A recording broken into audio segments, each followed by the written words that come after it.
Hello again, this is Igor speaking. I just wanted to respond a little bit about the criticism of the Rose Art Museum exhibit. I finally got a chance to go see it, and I wanted to show you what I think.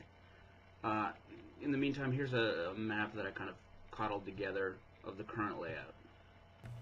Now, as you can see, we're looking at a bird's eye view of the Rose Art Museum, and each of these blue rectangles on the sides represents one of the walls where you'd see paintings. The red area in the middle is that series of hanging paintings, the big tall ones. And each of the green ones represents the front of one of those paintings. So on the other side of that you would see the back of one of those paintings. And each of the blue arrows represents where the flow through, or the way people walk through the museum. Now, I can see what they were going for here. They didn't want people bumping into each other. They didn't want people walking, diagonally across the exhibit. They wanted people to see things in a particular order, or walk a certain way, to improve efficiency if they're going to have a lot of people in there. And they did that by creating this red divider in the middle. Now, those hanging paintings essentially acts as a divider in the room. Now, inefficiencies of this, well, it works. The problems are that you have people walking in both directions. They're not sure which way to go. Some people like to go straight ahead and then to the left. Some people turn left directly from the entrance. And the other problem is that it's a little bit aesthetically unpleasing to see the bare back of a painting. And this was the problem that I had when I was walking through the exhibit. Now, one way they could solve this is with a slightly different model of organization like this.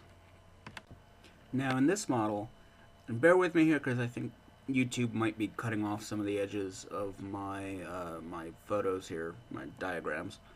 But if you can see the little pink area down in the bottom right corner, that would be the entrance of the museum.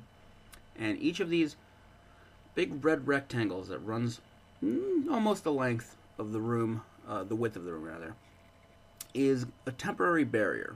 Now, I don't know exactly what you would make this out of. I'm guessing it would be something along the lines of a set of paintings or a temporary wall with paintings hung on it. Something of that sort, but in such a way that you could hang things on both sides.